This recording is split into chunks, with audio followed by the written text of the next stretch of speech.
Hello, friends, and welcome to Too Hot for Love. We are a recap and react podcast to whatever reality dating show is out there right now. And right now, we are watching MILF Manor Season 2, and this is your recap of episodes 6 and 7. Because I know that you all missed us very much last week when we were offline, but we are here and we're catching up. We just watched both episodes with our Discord and got all of you folks caught up as well. If you want to join us for a watch along sometime, we do them at 7 o'clock on Sundays, 7 o'clock Pacific on Sundays in the Discord. love to see you in there. It's going to be so fun. We have the best chats in there. It's really fun to get everybody's little comments and commentary and see what parts of the episode you're all interested in. So you can always join us for one of those. And if you have been enjoying our recaps of this show so far, be sure to like the video, because it's very helpful and it's literally free.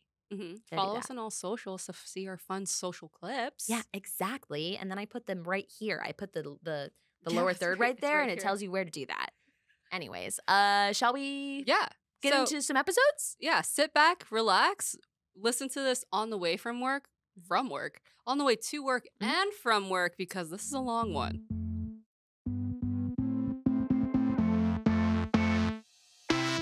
Let's get into episodes 6 and 7. The first note that I have in here is this show needs hosts. It does. It does. Hi.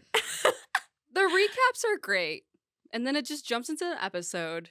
And then they just get text messages to move things along. Yeah. But some of them can't present well. Sometimes it's confusing. Sometimes you can tell they're spoiled by what's happening because they've read it already. Right. And then they say it. Sometimes things feel like anticlimactic and kind of random when they're happening in the middle of an episode because they need hosts. And they need hosts. We are available for season 3. That's all I'm saying. That's why I wrote it down as the first note in here, because I did want to point out at the beginning that TLC should probably hit us up. Yeah. Because somebody has got to, help drive the narrative a little bit. And here, listen to this. Ready? Welcome to MILF Manor Season 3. The whole thing. Watch this. And it's like a whole intro pitch. Yeah. It's like 3. This season, the MILFs brought their babies with them. And the babies are going to find their best friends with other MILFs' babies. Exactly. Wait, that's kind of cute. Oh my gosh. That's a cute idea. Yeah. But while the MILFs are doing something super horny. It's so weird. But like meanwhile, the babies are going full Rugrats. Yes. On little adventures. But it's all animation. Yeah. Like 3D animation Maybe though. That's so it what gets the parents really weird. on the Rugrats were doing. Probably. Anyways, let's get into episode 6. We're going to go in order of this in the same way that we normally do. We just have a little extra to catch up on this time. So sit back and relax. It's going to be a long one. Yeah, honestly. We'll try and get through it as fast as possible. We'll see if we split it. Yeah, we'll see. So the first note I have in here is opens on, are you getting a bony? Because that is, in episode 6, we start with Barbie and Christopher in the hot tub. Yeah, it just continues on from last episode, and they're still making out. Yeah. We still see They've been making out since 2 weeks ago.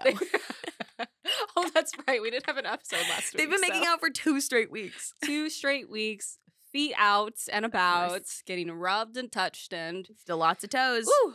And Barbie says, are you getting a bony? Yeah, because they were hardcore making out. So they were going for it. It does seem like the type of makeout to get a bony. I'm not saying it's an inappropriate time to get a bony. I am saying, what a thing to call it.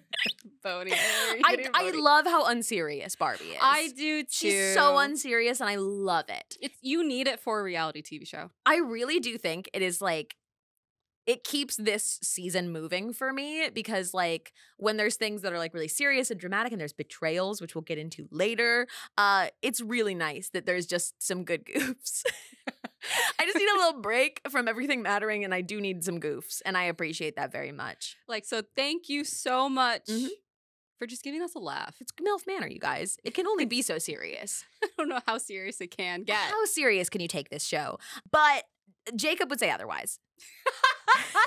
Jacob would definitely disagree on that, and that's honestly fair. He's in a bit of a rough spot here because Christopher is actively making out with the girl he's into, which probably isn't fun. No, especially to watch it happen in real time. Yeah. Not fun. And we pick back up on what we saw a preview of. I said we saw a preview of, which was Joey deciding to go and confront Barbie about it. Insert himself. He is there's something about Joey wanting to be in everybody's business. He's a messy boy. He's a messy boy, but he knows what's good for TV because he's doing the things that we all want to see. Yeah. Which is confrontation. I feel like there's a moment where it's like, okay, well, what I have going on with women is actually not that interesting. So maybe I can make another interesting storyline happen. And it's like, and he did. Yes. For 5 minutes. For 1 minute. You got one. Yeah. Barbie goes back to her room and is like thinking about it while the boys are all talking about it. And Joey is like, yeah, I confronted her and was like standing real tough on it. And then Barbie comes out and it feels like he ran. Barbie comes back out and is like, actually, motherfucker, I think that was ridiculous. And I feel like she like went back and she like took a minute. She took a breather and was like, nah, I'm pissed. And like got back up and got out there and was like, you have a lot of audacity coming to me and telling me how to manage my relationships. Yeah. We had Christopher and Jacob, they were talking out on the patio, and Jacob was just telling Christopher like, hey, we kissed on the beach, I just wanted to let you know. And Christopher is like, okay, thank you so much for telling me. Yeah, who cares? He literally doesn't care. He's smiling the whole time. He's like, he's smiling because in his head he's like, I already won. Yeah, like 100%. Jacob, like, I'm sorry, you have to, I don't even know, it felt like he was so chill. Yeah, like, sorry about that, buddy. Jacob was stressing 100%. And then Joey just decides to come in and just be in the middle and make it about himself. And make it about himself. I forgot his name. We were just talking about. Christopher called it out. Yeah. Christopher was like, what you did was so dramatic. It was yeah, too that was much. so dramatic, dude. And he's like kind of that. laughing about it.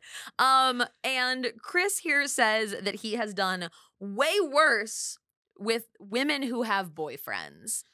Now, this is plural when he says that, too. It's not like a thing happened. You know what I mean? It's like, this is what I do. He's choosing to do this. Which now is a good time to acknowledge something that we are not going to be getting into. Some serious allegations have been posted online against Christopher. And this is not the type of show to have that kind of conversation. So what I will say is we're a show that comments on a show at the end of the day, not these people as people. But I will also say we believe women. And that is incredibly important to me. So having not any kind of like real insight into these people's lives and also being a reality dating show commentary podcast does not seem like the time to get into these kinds of things. And I think I'm going to say that as like a mostly general thing for anybody on the show's personal lives. There is one thing I want to touch on later because somebody, spoiler, is going home and I want to talk a little shit. I want to talk a little shit. Yeah, that's okay. Like, you're off the show now. Yeah. We can talk about it. We can talk a little bit about it. But we'll get into that in a little bit. So with that out of the way, continuing here. Okay, the vibe between the boys were like, okay, we're all cool. Everything is fine. Yeah. Barbie comes out, says her piece. Yes. And like where she comes from is so valid. 100% valid. It was inappropriate of him. She is a grown woman and this boy is getting in her business. Yes. And Christopher tries to be like, whoa, whoa, whoa, don't worry. We talked it out. I'm like, oh, you don't understand. This wasn't about you. It's not about you. It's about people like invading in Barbie's space. Exactly. And he's like, don't worry. We're good. Me and the boys. And she's like, I don't care about that. What about me? What Am about I me? good? Correct. And no, definitely not. Yeah. But in that moment, he can only be like, were you worried that me and my boy were going to have problems? Yeah. No. She's upset because people are being fucking dramatic and ridiculous. And he kept calling her love. And I'm like, ew. Out of nowhere? Out of nowhere. Like the only person that's ever called me love in my life was like someone who like basically ghosted me 3 times in a row. And I was like, what is going on here? I think love is a cute, like, pet name in a relationship. Exactly. But not someone you're just starting to date. If somebody after a first date started calling me love, I would be like, I am moving out of the country. Actually, I'm going to pack your stuff. I'm moving you out of the country. Actually, I was catfishing you and that's not really who I am. Don't worry about it. I gotta go. It's just like a boy thing. It is. It's an F-boy thing. I think those kind of things are manipulative intentionally. I think that those kinds of things of like, love, you know, it's okay. He says, this isn't you. I'm like, what do you know about her? It's a form of love bombing. Yeah. It's to show them that, like, hey, I think we're intimate enough where I could call you these type of, like, names. And I'm also I'm, like, instilling the word love to you. Yeah. I'm saying love to you, but I'm not saying I love you. Right. But it's so close in that area that it, like, yeah. he's calling me love. Just after, what it's just after the conversation with Jacob feels like it's a little, like him winning to him, you know what I mean? Like, he gets to go in and call her love because he's so confident that she's going to pick him, right? Mm-hmm. Which, like, he's not picking up on the vibes incorrectly, but it does feel like it's more for him and more to, like, shove salt in Jacob's wound than for her as, like, a romantic gesture towards her. Because he's just trying to calm her down, and then she, like, leaves. She, like, storms upstairs and is like, no, I'm not dealing with any of you. Like, why don't you go deal with your boys? Which, so correct for that. Yeah. Absolutely right. We get I don't know. an iconic confessional from Joey. Did they clearly, like, a lot of the confessionals you can tell are after the fact. This one is in the moment. He's standing, like, right next to the side of, like, the manor, and he's like, yeah, I don't know, like, I guess Barbie's upset and whatever, and I don't even know what Joey says because I am so focused on Barbie in the background out a window. Liar! Liar! I love that she's not going to let him get away with going into the confessional and saying whatever he wants. That's so funny. It's so fun. Joey's like, huh? He's like, she's calling me a liar. She's yelling liar out the window. Yes, she is. And it's like a thing of him just being like, I can't believe this is happening. And it's so funny. I love it. That's so good. I hope these confessionals always get interrupted and we just finally saw a moment of it. Right? Yeah. That's just so good. Because that's so funny. This episode felt like a lot happened because a lot did happen. We have a challenge. Thank goodness. We love a challenge episode. The challenge this time is sexting. But it's one-sided sexting. I hate that about this. Only the women are taking photos of themselves in very fun, risque photos in the realty room. And they're sending it to men, plural, if they choose to, of anyone they're interested in.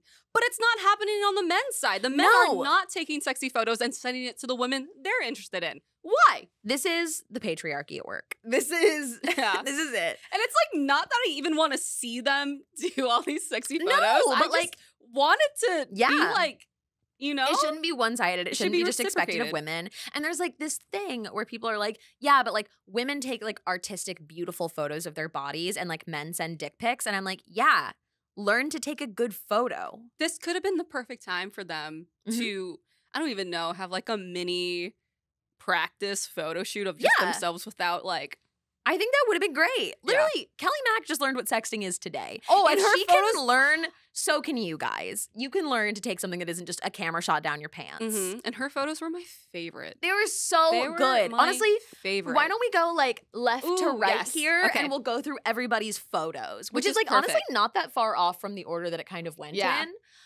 So starting with Kelly Mack then, that's Kelly with a Y. Kelly's were so adorable. She literally is like, I don't know what sexting is. I've never heard of this in my life. But she commissions Lynette to help out a little bit. And Lynette seems like a professional. And she's amazing how she like talks about Kelly. Yeah. Kelly Mack has an amazing body. We all know that. Yeah. And Lynette also knows that and is trying to get Kelly Mack to see it. Right? And it's like, you could do this with your body. You could wear this. You can be in this position. Really hyping her up, and I loved that. Honestly, look, there is nothing more like womanhood than looking at your friend's nudes. Yes.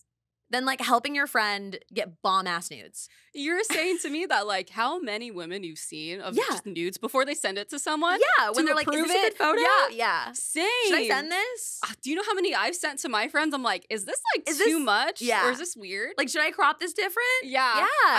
I literally have talked to them. I'm like, are my eyes crooked? Because like my body's so good. Should I crop out my face? Because my body's hot? Like, what do I do here?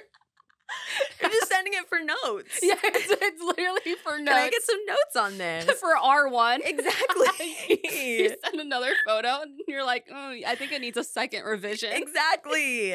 And that is being a girl's girl. And Lynette shows up for this one and helps her pulls out the cowboy hat. Love the choice. Kelly Mack, damn. The legs, the boobs, everything about it. Like, again, we know she has like a killer body. Yeah. Everyone, all of these women, ridiculous. So beautiful. But like, damn. Like her legs, like everything, you're just like, ah. I think it's because there's something about someone who doesn't know what sexing is. Yeah. So like hasn't taken a sexy selfie in that type of like way. And we're witnessing it for the first time. It's almost like, wow, it's a whole moment. She's finding it, and she finds it. Her photo is her in her underwear with a cowboy hat over her chest, no top on whatsoever. So she went, I appreciate that she went all the way in for it. She took a very successful hot pick. And she took 2 hot picks. She did. She took one from afar with the cowboy hat covering her boobs. And also just like a high up angle. Yeah. And also I just like what I think was like bare arms covering her, her yitties. Yeah. Ooh. Lynette was like, oh yeah, you got to play with the high angle, was like coaching her through that. And she got it. Obviously she sent it to Darren. Yes. And we love Darren so much. He was like, oh, wow. And he was like, oh my gosh, I cannot share this with you guys. This is He fully opened it sitting there with the other guys. And when his phone dinged, now they all knew this was coming, right? So they're all sitting there basically waiting. They're waiting to see if their phone dings because that means they got a photo. Yes. That's what they're all here for right now. And they're all sitting there being like, whose phone is going to ding? Whose isn't, right? Because there's a lot of pressure like, oh, if yours doesn't, you didn't get one. It's like Valentine's in like public school. You know what I mean? And when his phone dings, it doesn't seem like he thinks anything of it. He just like checks it. Like he almost forgot he was getting sent like a freaking a nude, and basically. When the phone dings, the other guys are like, do you need to step away to check that? And he's like, huh? Oh. And then I was like, wait. He can't step away. He has crutches. I guess he could. It would just take him a while. Exactly. It would just take him a bit. But so I get it. It's okay. He was also on the edge of like the couch patio. Yeah. So I think it's fine that he was checking on it there. If he was in the middle of 2 guys, I would be like, oh my, how would I even check this if I can't like hobble away? Yeah, exactly. So he loved it. You can tell he loved it. Yeah, for sure. She looked great. We get a lot of confessionals from Sam talking about how much he loves Kelly for his dad. Yeah. And it's like, it's definitely awkward. Like what's happening right now is super awkward, but he just keeps talking about how much he loves Kelly. Like that's a sweet thing. It makes me wonder because the way he was saying it too, it almost is like there's foresight of like how the relationship goes for the rest of the series or season, I should say. Maybe. And it can't, to me, my inkling is that they stay throughout. They kind of like make it to finale and stay together. Which would be the first successful MILF Manor couple. Hopefully. I mean, there could be multiple this season, but I don't think anyone stayed together last season. Technically, they left together. I was going to say they left but together. we know they did not stay together. Yeah. All right, so Lynette's photos. Oh, she's naked. Lynette is naked. Straight up naked. And if she's not naked, she wore like the nudist underwear. And they had to blur it. They had to blur it because it looked too close. I think she's straight up naked. I also think she's straight up naked. I think she's straight up naked, and I love that for her. She also was talking about how she is like an expert in the sexy photo. Yeah, she was like, I have sent a lot of these pictures. I had my hoe phase. Yeah, she's like, I've done boudoir photo shoots before. Oh, love it. Honestly, the pose she goes for is like no amateur. She's laying on the bed on her back. Yeah. Her legs are up and her knees are up and crossed. Yeah. And she's like kind of like upside down-ish. Like her head is falling off the bed. Oh my God. She takes a couple. Yeah. And they're all like, oh, they gotta be blurred all the way down. And I love that. And then she's sitting there on the bed in like a bathrobe. And they're like, you know, clearly this is a handheld camera person in the room. Yes. This is not like they've got like the security camera angles stuff. Like this is a handheld in the room. And she's like kind of talking to the person behind the camera as she's like looking through them. And her robe is open enough that they have to blur one of her boobs out. And I'm just like, you're just sitting there. Naked. I love that. I can't do that as a camera guy. Right? I feel like even if it's camera women. Yeah, no. I'm like, man, I'm like recording this for this to be stocked in like an SSD card or something. Like I don't know. But that is powerful behavior from Lynette. Yes. Right? I just like trust producers enough. I never. No. And she's like, I don't care. He's like, yeah. Yeah, it's true. You know what? They signed a lot of stuff for for their protection. Yeah. But damn, I just can't. I keep thinking of like maybe this could sound so mean, like pervert editors. Oh yeah. And there's plenty of pervert editors. There's so many. Plenty of pervert editors. So for sure. All but right. she's very comfortable, and I love that. And her photos are beautiful. And she sent them to Anthony. Yes. Anthony had to get up. Yeah. And walk away from the guys. He did. Because damn, she's naked and hot. Yeah. And he loved the photos. He loved you could tell, and he was like, he felt very like it was very special, and like makes a very personal thing of it, of like, yeah, it feels good to be trusted like that, which we're gonna come back to later, Anthony. Yes, we're gonna try to keep talk to you about this later. We're gonna try to keep it on track from each episode of how we know them and not how we. I know I have to, but I have know feelings. them. But he loves the photos and is like, oh, this is so wonderful and personal. It's so nice to be trusted with this thing, and that's great.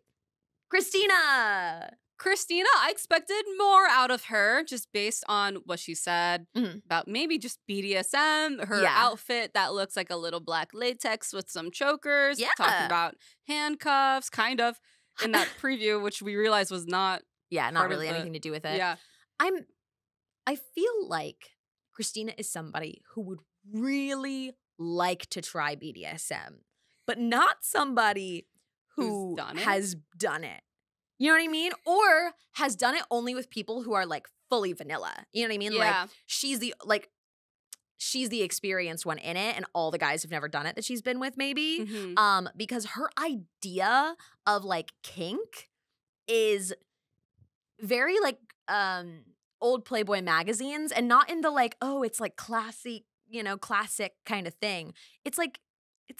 It's porno. And again, it's not that it's like too revealing or anything. It's just a very specific type. Yes. You know what I mean?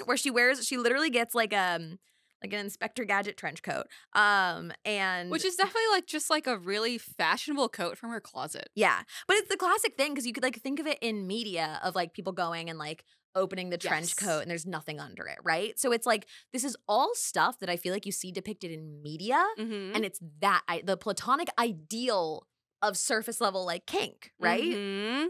So she also, I mean, they had to blur all the way down. Naked. They had to blur all the way down. Naked. Naked. These are production phones, like you pointed out when we were watching. These aren't even your personal phones. Like, it's not your personal phone. It's a production phone. Oh my God. And, like, yes, they're in the room with you with a camera, but like I don't know if they're all being saved. But the thing is, those photos had to be saved because they were showing them up as like a super on they showed them on the show. So like, obviously blurred. Yeah. They showed the final photo. So like, they've had those for months. Somebody in our live chat, we do a live watch along of this in the Discord before we record the podcast, pointed out that they were like, this is kind of pushing what you can show on television. This is probably right to the edge of what you can show on television. They showed as much as they could, and they did. When usual reality TV shows that do photo shoots of like the boudoir type. Yeah. Usually they're given outfits. Yeah. You know what I mean? Yes. To wear. And they were just like, get in there. They're like, do what you want. Go. Yeah. And some of them were like, I'm choosing to be full on naked. Yeah. Damn. And those photos were then given to the reality TV crew. And I hope that everybody's really responsible with it. I hope so. I hope that's paperwork's wild. in check. I can't imagine that experience. Yeah. Okay. Who does she send it to? So she sends it to 2 people. Yes. She's the first person to take it up on the opportunity to send it to 2 people. She sends it to Connor. Oh, that's right. We should write their names. Is it Connor or David's the older one? I still don't remember. Wait, I think Connor's the younger one. Yeah, I think Should we look it up? No, I think you're right. But yes. To Connor. She sends it to... No, she doesn't. She sends it to David. You're right. Yes. Does Connor get one? Yes. Okay, so. Wait, yeah, okay. Yeah. Guys, sorry, we're so confused on the new guys. The new guys, my God. They're also kind of copy and paste of each other, and I'm simply not interested in them. Okay, Christina sends it to David, the older uncle. Yes. And Sam. Yes. And we know from watching it, she sent the same photo. The boys don't know if they did get the same photo, but they're pretty sure they did because little freaking David talked about, he didn't show the photo, but he talked about the photo. Immediately starts describing the photo. That's disgusting. Hey, weirdo. What the hell? Yeah. Immediately he's like, oh yeah, I've got one photo that's like straight up butt, and I've got this, and I've got that. Listen, I don't care if you're on a reality TV show and you're all eventually gonna see it. Yeah. Don't talk about it in the moment when like the idea of the challenge is a sex. Yeah. You know, like what kind of precedent does that send? And it was 2 or 3 photos, I think. It was like 3. Yeah, it was like 3 photos, and she sent all 3 photos to both of them. And if you're not somebody who is like usually sending nudes to multiple people, I understand not really knowing the etiquette. Yeah. But bold to send the same photos, and they do catch on. I mean, she doesn't care. Yeah, she doesn't care. She's like, oh, this was my hot one. I'm going to send the hot ones. Exactly. I would do that too. Yeah. Sam's pretty bummed that he got the same ones. Yes. And I think they even had the same caption. Probably. Oh, no, hers didn't have the caption. Kelly's with it. Oh, Kelly yeah. Denise has a caption. No, she just sent them. Yeah. But Sam is happy he received the photo. He is unhappy he's not the only one who received the photo. Well, speaking of Kelly, yes. Disco Mommy Kelly makes such fascinating choices with these photos. She chose a tulle skirt. She did. And like a rhinestone bra. Yeah, with matching underwear. Very cute set. I will Super say cute that. Set. I'm confused about this. I'm a little confused about the tulle skirt. I'm also a little confused about the use of a makeup brush. Okay, so some women decide to have props we love. You know, we got a banana, we got a cowboy hat. A little prop work. And then we got a makeup brush. We see her like putting it on her face and like, you know, posing with it. But one of the photos she ends up selecting is her where one side is covered with the bikini, the other side is slid off of it. Yeah. And she's just covering her nipple with a makeup brush. But it's like she's applying something to it. It almost looks and like she's applying something. What are you putting there? Yeah. And like, just if you were to cover your like fingers with your hotter. fingers, that's like the idea of what she's doing. But she decided to just use a makeup brush. And I'm just here like, what's the story? I wonder what's if she the narrative here? Trying to find something bulbous that's the same size as her nipple. So she's like, look how like the surface area. Right. Like this is, I don't even know how to talk about this. Like she's like, look at how much I'm covering. Basically, you can see everything else but it. But a makeup brush? But it's so specific because it looks like she's applying something. And I'm just like, you don't makeup. That's never a thing you'd do. Yeah. That's so weird. She sends a few, and she sends it to David, which is the younger one. No. Connor, which is the younger one. God. Connor, they're copy and paste men. Sends it to Connor. This episode's a hot mess for us. I know, right? We don't know them. I know. And just wait. So she sends it to both Connor and to Joey. And she prefaces with saying she's going to send it to the 2 hottest men because right now she's talking to the 2 hottest men. And then again, she gets into the like difference between them. And it's like, oh, Connor's so hot and whatever. And Joey's so mature. I feel like she's pranking us. I feel like it is a prank. But I just feel like that's such a silly thing to say of all these men. But it's so funny too because she's like, Joey's so mature for his age. I don't even know what it is. Whatever age he is, he's so mature. No idea. She doesn't even know what age Joey is. Troubling. Genuinely troubling. Would you say he's that mature for his age if he ended up being 29? Right. 32? You know what I'm saying? Like, and here's the thing. Yeah, if you pick out the youngest guy in the house and you're like, yeah, he's so mature for his age, he acts 22. It's like he's so mature for his age. Are we sure? Yeah. Are we? If you don't know how old he is, maybe he isn't. You know what's funny? Huh? If she was like, oh, I thought he was younger. I thought he was like 19. The first season had like a 19-year-old or something like that, I think. Her son, Joey. Oh, it was her son, Joey. So maybe she's comparing Joey to her own son, who also has the same name, has the same hair, kind of looks the same. Yeah, she's acknowledged that he kind of looks like her son. Icky. I hate that about it. So that one's icky. rough. Oh my God. She sends with a caption, and it is, do you still want a piece of this? And Joey's like, yeah, I want a piece of this. Also, they're kind of like standing next to each other, the men, and they know they both received a text message from her. So he's like, and Joey's just happy to get a text. He doesn't care. I don't think he cared who it came from. There was also a confessional of Joey naming every woman in the house, saying, I would love to get a photo from any of them. I have a connection with them. Yeah, he's like, yeah, I'd love to get a photo from them. I'd love to get a photo from Barbie, Christina. I'm like, Barbie hates you. She doesn't hate him, but you did just get into a fight. Yes. So like, bold to say. Yeah, he was just like, I'll take a nude from anybody. And it's like, okay, dude, sure. I bet you will. Mm-hmm. I'll tell you that much. I believe you when you say you would take a nude from any woman. No doubts there. You're 21. Makes sense. And my note says here, Joey is such a little pervert about that. I'm dead. That confessional was giving, like, you know. I just want to see women's bodies. Scammy little pervert. Yeah. I'm just like, hi, these are human women that you are, like, living around. Yeah. Interesting. Do they register as people for you? Or just yitties? Humans with yitties. I feel like the latter of it. Okay, up next, Barbie. Barbie's was super fun. She did not like put on anything. I don't know how to describe this. The outfit she wore, she was like, I know I look good in this bralette.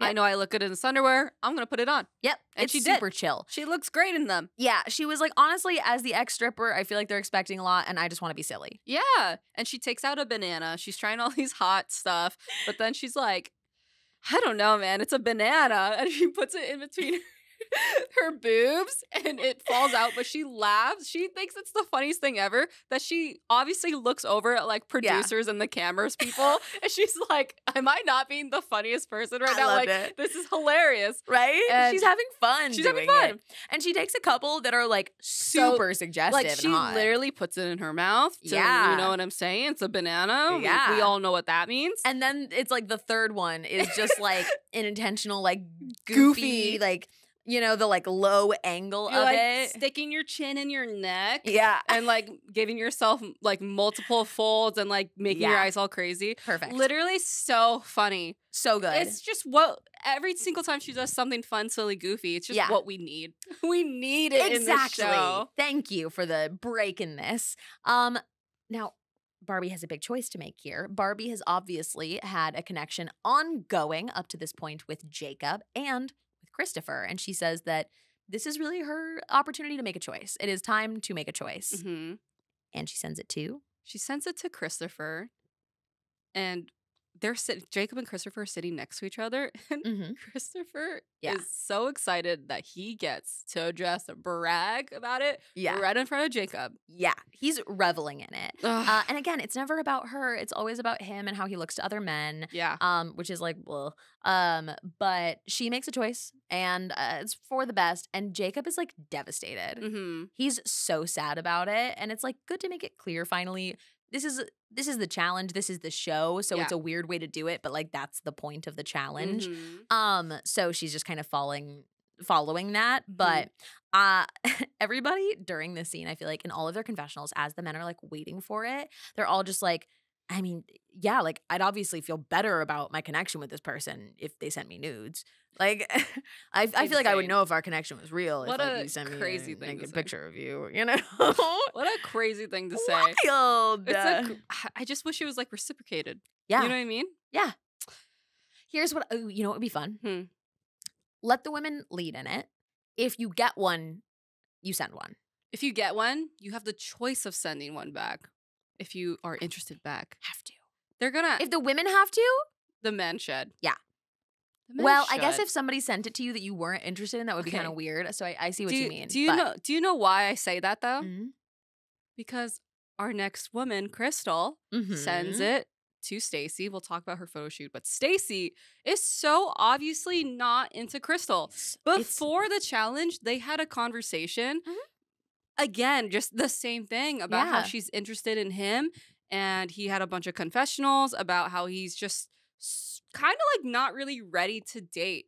He doesn't just take dating like as a fun, silly, goofy thing to do. Right. And he doesn't know if he wants to put his all into something because he's saying himself he has a lot to lose now. I feel like in this episode, it really sunk in for me of like, oh, he isn't into her. He is not into her. He's not into her. And I was feeling up to this point, I was like, what is the deal? Maybe he's just kind of like, you know, like maybe a little detached, whatever. Yeah. But I'm like, oh no, he's literally just not into her. interested. This photo comes in and oh my God, I'm sorry for anybody who is just listening in audio form, but his face literally goes, It it's is so uncomfortable. It's almost like the face of man who got sent a photo of something he didn't want to see. Yeah. Like something he thinks is Yeah. not as good as it could have been almost. I think it gives the vibe of like, oh, this is somebody I just view in a totally non-sexual light. Yes. And it's like weird for me to see them like this. Like I'm uncomfortable with that. Like you think of like, oh, I don't want to see like a friend's, you know what I mean? And literally us talking about seeing friends' nudes. But like, it's different. You know? Yeah, like someone who's into you and you're not into them. Yeah. Like that's uncomfortable to get. Feels bad in a scene. And like her photo is so hot. Oh She's my literally God. in like matching black lingerie. Like lingerie with a black, I don't even know, robe, like sheer robe. Oh Beautiful. my gosh, gorgeous. She takes a gorgeous photo on the bed. Oh my God, her freaking boobs. The angle. Oh my God, that's the craziest thing I've ever seen in my life. I wish I could get to that level of like hotness. And for him to get that and be like, I'm like, oh my God. Like that was the thing where I was like, oh, okay, you're not into her. Oh, okay, you're not into her. And what's wild is he looked at it sitting with all the men on the patio, yes, looked he at did. it, had that weird face, put it back down. And the other guys are like, what are you doing? Like, are you not gonna are you not gonna reply? And they cut to Crystal waiting on the bed for a reply. Literally? And she's like literally just sitting off the edge of the bed like where's the reply? Like, what's happening? Why is this taking so long? Tell him that. They're like, dude, you have she's to sitting reply. in there waiting for your response. And he was like, oh, really? And then it looks like it takes him like 5 minutes to figure out what to say. I don't even know what he says. We never found out. We never found out what he says, but like it definitely is kind of nothing because nobody really acknowledges it. But he gets a confessional where he's like, yeah, I don't really usually engage with stuff like that. Like at most I'll just kind of like heart it. Yeah. I'm like, first of all, how many people are sending you these kinds of photos? If you're like, oh yeah, I don't really do that. Yeah. I don't really engage when it happens. I'm like, what is going on here? And second of all, why are you like, you can say you don't want explicit photos. Yeah. That's fine. Like in a relationship, in any kind of dating, you cannot be interested in explicit photos 100%. But what you can't do is like have somebody, you know, if you have consented to receiving this, very important. If you have consented to receiving this, you can't be like, double tapped, liked. Yeah. Okay, thanks. Which I do. Thanks. When I have friends who just like sending photos. Yeah. Sometimes I don't mind. I'm like, if you want to send a photo? Because like, you know, like they want, it's like the same thing as judgment, like of girls, like, is this good? But I have guy friends who do that too. Really? And I'm like, heart.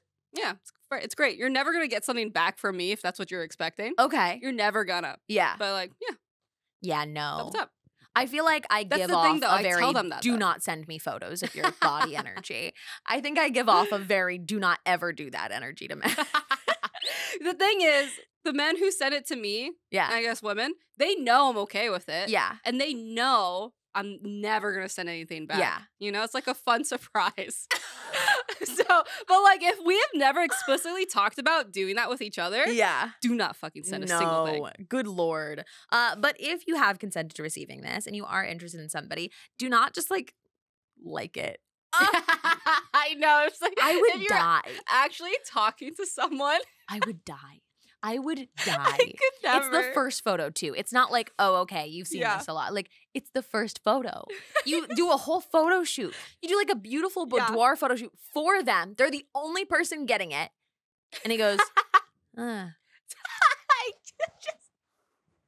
just sets his phone down. Oh my gosh, I would leave. I would pass away. I would pack up and leave the house. Yeah. It's not embarrassing, devastating. But it's devastating. It's devastating and it's disrespectful. It's for him to look at it and put the phone down. Disrespectful. What? Truly. Do you think he hearted it and that's it and then put a phone down? No, I think he didn't do anything. And they were like, what the fuck? And then all of the guys were like, you literally have to reply. Anthony's How like, can you what not? is wrong with you? You have to reply. How can you not? Oh my God. Like, you have to send a response. And then he like sits there and he types for a second and he sends something that we don't see. But I bet it was like a nothing. I bet it was like a, wow. You know, we didn't even see Crystal's like reaction to his response. Yeah, because I bet it was like nothing. It was probably just like something he was like, wow, great, loved it. Thanks for sending. Thanks for sending. Imagine if you sent someone a nude and they replied, thanks. Oh my God. I don't know. Is it better than a no reply? I mean, not. No, it's worse. Is it in a better no than reply, a double heart? A double tap to a heart? I think thanks is worse. I think thanks is worse. It's like somebody being like, I love you. And you'd be like, thank you. Thank you so much. Wow. Thanks. Yeah.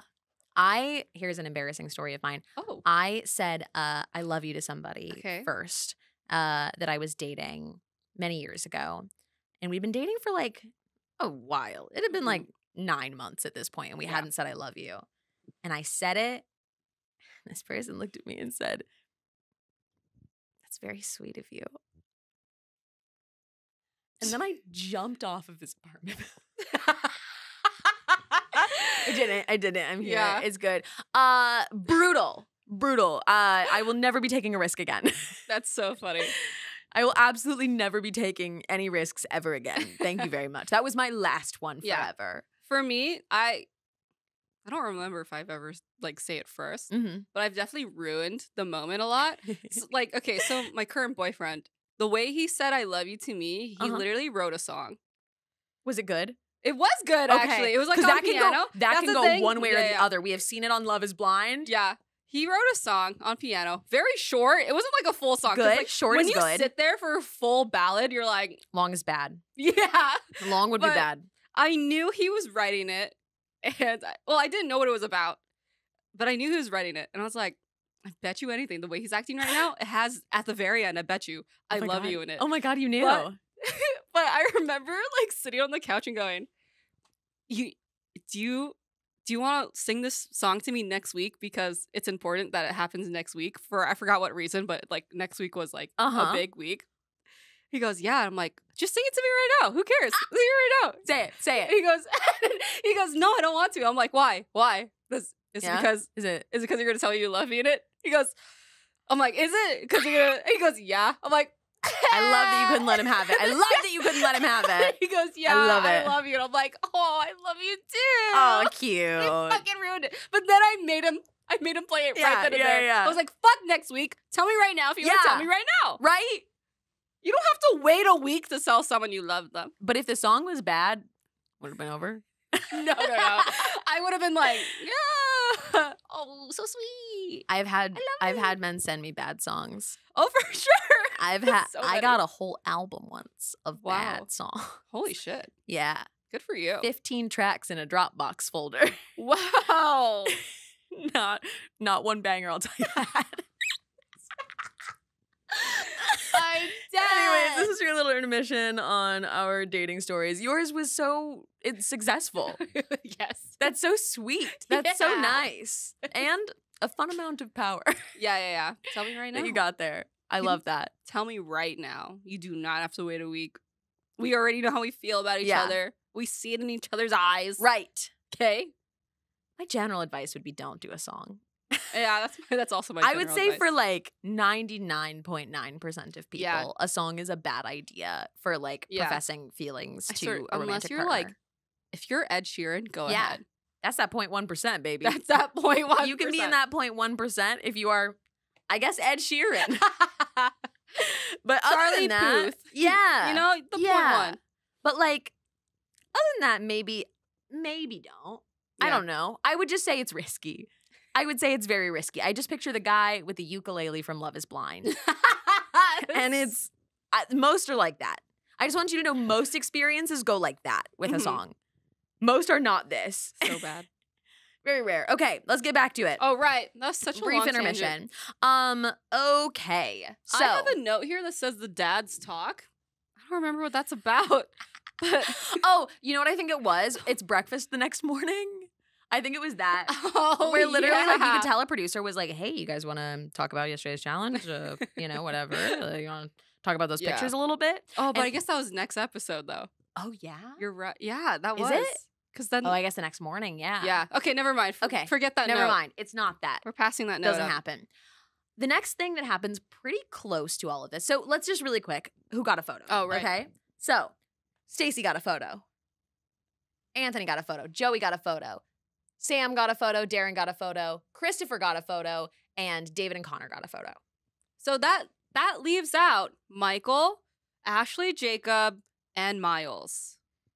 Now, we get a confessional from Miles here being like, yeah, I don't know. I don't really make fast connections. It's been really distracting, the stuff with my dad. So that makes sense. Mm-hmm. Sure. But Kelly actually gets a text message about what the next thing that's going to happen is. Wait, I remember. What is the dad conversation? I remember the dad conversation. It's Ashley crying about his wife. Oh. The dad conversation is literally the men, kind of, some of the dads sitting with Ashley, and Ashley's talking about how he is so not ready to date. This experience has led him to believe that he's not ready because he was so blindsided by like his wife filing for divorce. He says he never saw it coming and she just filed for divorce. And I'm like, that means you probably were not paying attention. Yeah. Let's all remember that Ashley is the one who wants a hot, skinny woman with no baggage. And that was his type, according to him, and what he was looking for in a relationship. That was it. That was the whole list. So you know what I'd say? I'd bet there were signs. I'm sure there were signs. I feel like no one ever gets a divorce out of the blue. 100%. Nobody serves you with divorce papers out of nowhere. That makes no sense. And he's saying that, like, he was willing to, like, fight for it. For him, marriage is till death do us part, and he was willing to fight. I'm like, are you sure? He's like, and I wish she was too. Like, what are you saying? Like, what? I wish she would have just stayed and been unhappy with me. Like, that's what I'm saying. I wish I could have continued not making her happy. She literally is so unhappy she served you divorce papers without apparently having a conversation with you. Out of the blue. I don't know.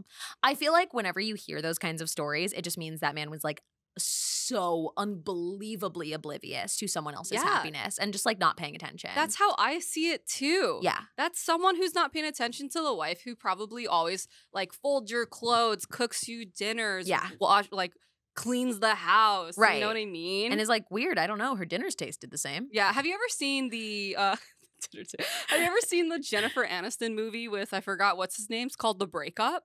Oh, I think so at some point. There's just like literally a whole scene.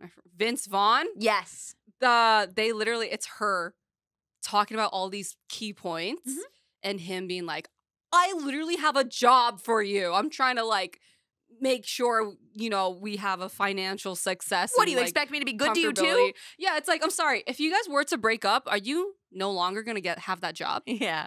No, the job is not for the both of you. Yeah. Okay, the job is to just survive. You're gonna have a job. Anyway, that's Absolutely what not. I immediately thought about that movie, which is a conversation a lot of women have had. Yeah.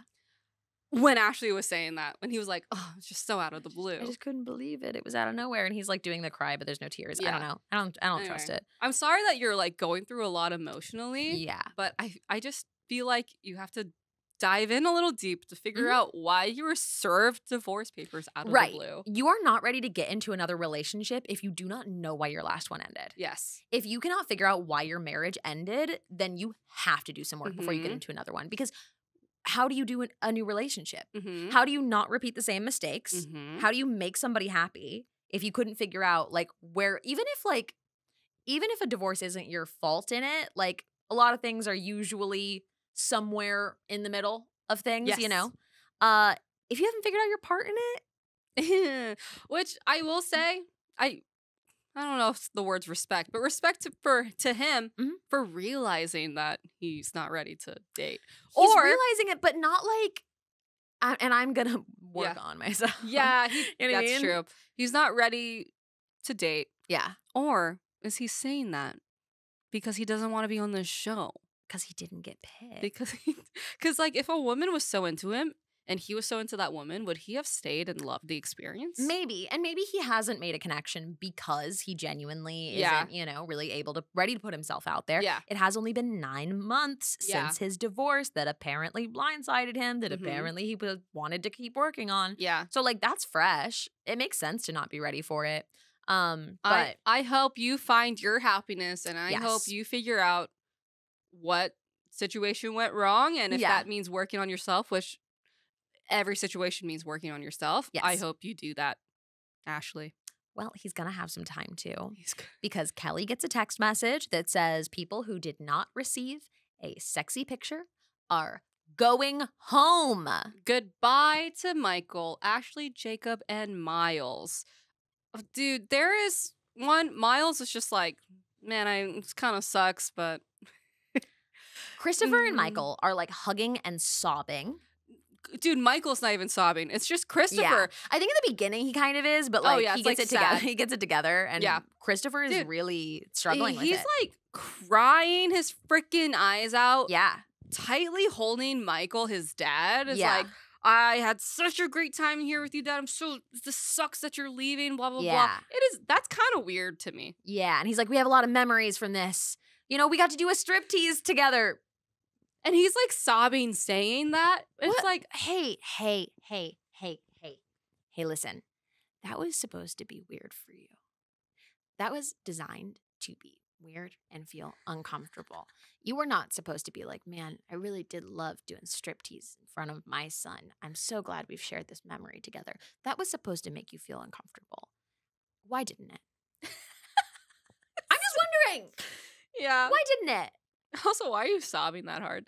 And even if your like parents live in a different state, like, I just don't know if I would be sobbing this hard leaving a reality dating TV show. Very, very interesting. I feel like there's maybe something more to it that we don't know about this. I don't know, but it was in a very intense and emotional moment. Yeah. And Michael was just like, yeah. I don't know. He says something. That's so true. Yeah, right? He's just like, he doesn't really seem to be sad that he didn't make a connection. He even says something before formally they're heading out. He says something of like, I do still believe in finding love and all of that. And Jacob's like, yeah, you know what? Me too. Because I also feel like I need that. I'm also feeling like I could still find love too after this. And I'm like, yeah, you can. You can. Yeah, you for sure. Absolutely. But clearly he's feeling raw, and that might give him a little bit more like feeling of control. Yeah. You know, like clearly this isn't it, but it's out there for me, and this just wasn't it. Yeah. But they're Which is all true heading for everyone. out. This is not it for everyone. Okay. You will find something better outside of this. 100%. It's true for everyone. Miles talking to Stacy is like, you know, I may not have found romantic love here, but like, you know, I got something better out of it. I reconnected with you. Is there anything better than that, to his dad? And I hope they're still reconnected. I hope you guys still have a loving relationship, and you guys are not estranged anymore, and that you guys are actually talking, and that this experience did something for you guys. I hope it did something other than put Miles on a pipeline. I said what I said. I said what I said, and I told you I couldn't. And I know we were like, yeah, we're going to leave this stuff alone. But now that he's gone home, now that he's leaving the show, something unfortunate popped up on Instagram this week. And I was following Miles. We were mutual following. I'm no longer doing that. Because Miles posted that Andrew Tate is his hero. But that's the thing. He specifically said hero. Hero. He's a full out Andrew Tate, like on the pipeline guy. Andrew Tate is on the run for human trafficking. Literally the worst crime. Literally the worst crime. From, now I want to be clear about this, many people. Like many, many, many, many, many, many people. He's like the worst person a person can be. He's been convicted. Like I mean his brother. Like, you guys. And he's like, I don't have to agree with everything that somebody does for him to be my hero. Yeah, and I just see a little boy with daddy issues that is seeing like, oh, that guy's tough. He doesn't let anybody tell him what to do. It's the idea of like, take all that resonates with you, you know? And it's like, leave behind what doesn't serve you. Yeah. That doesn't apply to Andrew I like Tate. that he has nice cars. I don't love that he does human trafficking, but he has cool cars, and sometimes he says inspirational quotes. So I'm going to leave behind the human trafficking charges, and I'm just going to take those inspirational quotes in front of cool cars. Miles. So there's a big discourse that has been going on for like a couple, I would say like even a decade, maybe two. And it's just popping up right now as a trend. Mm-hmm. If you were alone in the woods with a bear or a man, which one would you choose? Bear or man? The bear! I would choose the bear. Like, without a moment of doubt. Yeah. So the bear, the worst thing that could happen to you is you just die. Right. The worst thing, one of the worst things that could happen to you with a man is you get human trafficked. Yeah. And there's so much more to that. At least I know the bear can't do that. At least I know the bear won't do that. So if you know, come on. I just can't. I just can't. Look, at the end of the day, there's like so much that we could get into that we won't. But like, your value for the human lives of women is so like insignificant in your eyes that you are able to ignore that part of this man and take something that you like from it because he makes you feel like a big, strong, tough boy, then like, good riddance. Get out of here. Get out of here. I just can't. Ugh. Just so, it's like so far beyond ick into like devastating disappointment, you know? Just like, ugh. It was a big disappointment to read for sure. It definitely was. And you know, people might defend in like, he's allowed to like what he likes. And I'm like, yeah. And you know, people were allowed to join the Manson family, but like, we don't have to like them or talk positively about them. So, you know, it's like that, like, no, like, I really don't like what John Wayne Gacy did. I just like clowns. I just thought the costume was good. Cool. I just thought it was a fun little clown paint that he had on. Go to jail. I don't want to put my own like fucking example there, but in my head, I feel like I got too far in my head. Yeah? Because I was going to be like, I am inspired by all the success that Epstein had. Right. You know, he had an island. Private jet. Right. I aspire to his money. Sure, he committed all those crimes and atrocities. But you can't.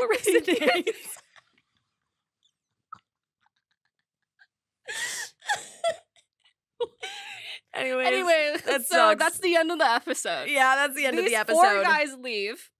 Mm-hmm. And we don't even have to do the preview of the next episode because we've got the next episode for you. We have it. We open up on a makeout again. We're going straight in. It's episode 7 of MILF Manor season 2. It opens on a makeout? Who's making out? It is. It's Kelly and Joey sitting outside, and they're like talking for a couple of minutes. That's right. And Joey's like, yeah, you think someone's a better kiss than me? And she's like, I don't know. Maybe I'll have to find out. Because he's like, yeah, okay, well, you're really into him. You into Connor over there? And she's like, I don't know, maybe. And she's kind of like playing toy with it or whatever. And she's like, yeah, it was a very good kiss or whatever. And he's like, let me remind you, and like grabs her face and just chomps it, man. Mm-hmm. Just goes, just tongue in. And they're making out. And we've said before, we do not like watching people make out. Yeah. We were screaming again. It's not. We were gagging. We were screeching. Yeah, I don't like when you can see someone's tongue Yeah. outside of the makeout. Oh, yeah. Look, you make out however you want to make out. But I hate seeing your tongue. It's like snake jaw unlocking. You know, it's like that's what it felt like. But then he made a line. He made a line. He said a line afterward that's like, go to Connor right now. You'll just come right back to the seat. I was like, that kind of worked on me. Oh, that line kind of worked on me. Because like, I like confident men, and that was like a confident line. You know what I mean? But then Kelly was like, all right. And she got up to talk to Connor, and then Joey just started doing all these weird things. They like cut away, and I wish they had shown more of it, because I swear to God, that dude was about to do the robot. Like, dude was just sitting there dancing because he just felt awkward while he was waiting for her to come back. Here's the difference of how that affects me. Okay, if some guy is like, yeah, okay, go to Connor, I'd be like, I will. Done. Allow me to teach you the consequences of your actions. You're killing me right now. Allow me to teach you the consequences of your actions. Oh, okay. Yeah? You think so? I will then. I will. Bye. And if you say like, oh, you'll come right back, I'm never coming back to that seat. I'm setting that seat on fire. Okay, the thing is, in my head, this is a reality dating show. Yeah. And I think it works in this scenario. Yeah, and that's so fair. It just activates a like brat instinct in me to be like, yes, bet. Fine. Yeah, Bet. you know it's same though. Yeah. It's like, okay, I'll show you. Yeah, okay. I'll show you. You just wait. And Kelly did exactly that. She went to Connor, Well, made out with Connor. Something happens before that. That's so important. Oh my God, what? While they're talking, Kelly's phone dings. We Oh cut over to the laundry room. I forgot about this. To the laundry room directly in front of the washer and dryer, where Connor just pulls down his pants. He's in his undies. And takes a photo straight down. Dude, he like pulls his little front of his undies down so we can see like his V or whatever. And Yeah. And it's blurred. So we're like, Oh, okay, he's showing something, right? Oh, sure. He takes a little pic of himself and sends it to Kelly. Unsolicited. Now, what did we say about consenting to these types of photos? Now, luckily, you're dealing with Kelly, who I feel like would see anyone naked. Would love that. Also, we actually don't know if they had this conversation prior. We don't see anything that implies that. But it was definitely, it was like a disservice to Connor that the producers didn't put it in there if they it did. Happened, 100%. It's like, she seemed surprised by it. She did. She opens it up in front of Joey, which she didn't know what she was getting. She didn't know. Usually when that phone dings, it's a freaking producer. Yeah. You know what I'm saying? So she opens it up to a photo of Connor. And obviously, if I'm sitting next to you, I'm going to look at your phone too. It's so wild that we just saw these women take these like artistic photos of their bodies, okay? Put time and thought into them. Pick out outfits for them. And this dude goes, I guarantee he was just in there doing his laundry. So he had like taken his clothes off to put them in the wash and he's standing there in his underwear and he went, huh. He just like looked down and was like, and like remembered his dick and was like, I have a great idea. She's gonna love this. Oh my God. And just takes a photo and it's like, I'm pretty sure he's showing her. Yeah, I think it was like, you know, like the top 1/4 of your shaft, like pubes and shaft. You know, to men, I think that's tasteful. The top 1/4 of your shaft. He's like, that's boudoir. That's boudoir. Upon opening this photo, as soon as like she gets it, Joey sees it and is like, oh, whoa, okay. I feel like he's immediately eating those words of like, yeah, you go to Connor. And he's like, oh no, she's going. Damn it. Because he walks up and is like, hey, can I borrow her for a sec? And she's like, gets up and walks away with him. And Joey's just there like, huh, I did not foresee this happening. And then he starts, I don't know, man. Doing weird stuff. Standing up by the fire. He stands up by the fire and makes a pun about it. Yeah, he's just like, he rubs his hands over the fire pit. Yeah. And he's like, ooh, it's about to heat up in here. I'm like, what? Which is cute, but like, where'd the confidence go? It's giving DC's Legends of Tomorrow. And it literally it looks like he's about to dance. He's fully about to dance. He's 100% about to be dancing. He's like, well, time to put on my one-man show. Yeah, when someone can't like hold in their nerves, they have to like choose an outlet, and his outlet is like being unable to stand still. I feel like Top Hat was about to come out, and I was about to get like a hello, my baby, hello, my darling. Like it was just like I'm gonna keep this show going until she comes back to me. But she's over there with Connor, making out with him. But this was also not before Connor. The first thing Connor says is, how'd you like the photo? Tell me about the photo. I showed you my dick. Please respond. That's exactly the energy. And I love Kelly for being like, how was my pick? Let's talk about my pick. Yeah. So did he not respond to it maybe? I don't know. I think he did, but like talk about that first photo shoot I did for you. Yeah. And I think she didn't really want to comment on it because nobody enjoys a photo that looks like that for the most part. Also Joey did comment that it was in the laundry room, which I thought was really funny. That was funny. It was the thought we all had. Yeah, he's like, well, typically those kind of photos are taken in the bedroom, but sure. Yeah. The laundry room's an interesting choice. I'm like, valid, honestly. Yeah, I have to agree with you there. Damn. I don't even remember what they said about his photo or if she even She didn't. She actually never said anything about it. She just like grabs him and starts making out because she was like, okay, well, Joey said for me to compare. So. And they are. Yeah. Good for them. Good for Kelly. It's fine. She's doing the best she can. Yeah. I think that's kind of it though, because she doesn't go back to Joey. We never see her go back. So. Yeah. Oh.